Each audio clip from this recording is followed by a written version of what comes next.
Hello guys, in today's video I'm gonna show you how to turn on create expressions on your all settings, on permissions, on your accounts on Discord, easy and quick. First click here,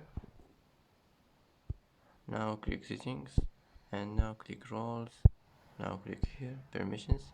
Here you will find create expressions, click on it and click save, and it will be saved.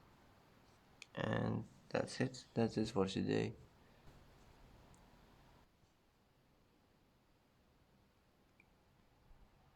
And that's it for today's video. If you like this video, don't forget to like and don't forget to subscribe.